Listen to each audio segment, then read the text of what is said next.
Hello friends, आपका royal सिक्खू YouTube channel में आपका स्वागत है। आज मैं आपके लिए फिर से सच्ची भक्ति की कहानी लेकर आई हूँ। कहानी है परीक्षित के जन्म की कहानी। परीक्षित के जन्म की कथा महाभारत के युद्ध के समय की है, जब द्रौपदी को इस बात की जानकारी मिली कि अश्वत्थामा ने उसके 5 बेटों की हत्या कर दी है, तो उसने अनशन करने की ठान ली। द्रौपदी ने प्रण लिया कि वह अपना अनशन तभी तोड़ेगी जब तक कि अश्वत्थामा के सिर पर लगी मणि उसे नहीं मिल जाती। जब अर्जुन को इसकी जानकारी मिली तो वे अश्वत्थामा से युद्ध करने निकल गए। दोनों के बीच भयंकर युद्ध शुरू हो गया।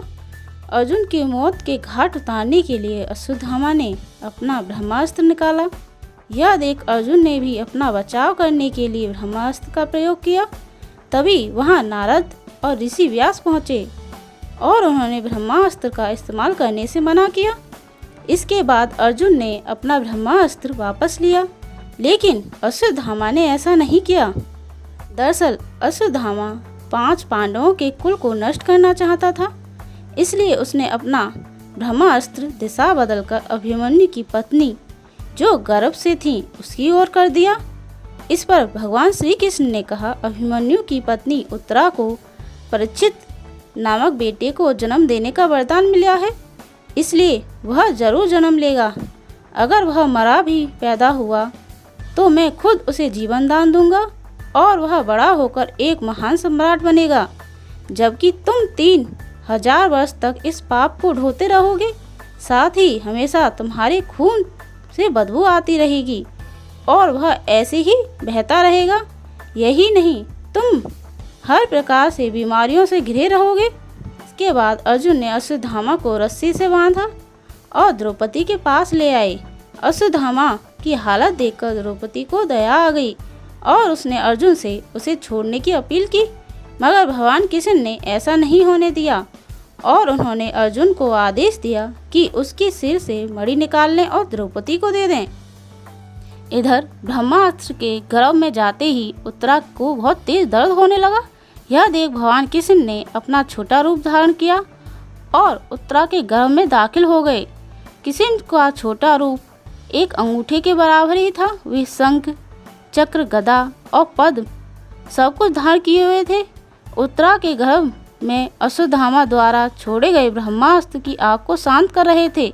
वहीं गर्भ में पल रहा बालक उन्हें देखकर हैरान था कि मेरी माँ के गर्भ में ये कौन घुस आया। कुछ समय बाद उत्तरा ने अपने बच्चे को जन्म दिया, लेकिन वह मृत पैदा हुआ। यह देख वह रोने लगी। उसने भगवान कृष्ण से कहा, हे नारायण, आपने तो कहा था कि मेरा बेटा वह ब्रह्मास्त्र का असर नहीं होगा और वह जीवित ही पैदा होगा।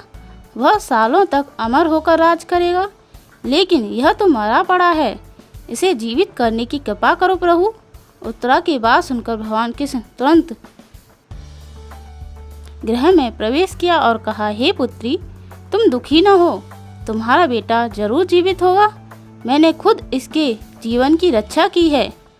इसके बाद कृष्ण भगवान ने मृत बालक पर अमृत्य नजर डाली और कहा, अगर मैंने जीवन में कभी झूठ का साथ नहीं दिया है और हमेशा ब्रह्मचर्य का पालन किया है, तो कभी किसी लड़ाई में अपनी पीठ नहीं दिखाई है, न ही कभी अधर्म का साथ दिया है। अभी इस समय अभिमन्यु का यह पुत्र जो मरा पड़ा है वह जीवित हो जाए। इतना कहने के बाद कृष्ण ने जब उसे मृत बालक पर अपना हाथ डाला तो वह जीवित हो गया और रोने लगा। इसके बाद भगवान कृष्ण ने ब्रह्मास्त्र को वापस ब्रह्मलोक भेज दिया। यह चमत्कार देख सभी स्त्रियां आश्चर्यचकित हो गईं। इसके बाद भगवान कृष्ण ने अभिमन्यु के पुत्र का नाम परीक्षित रखा।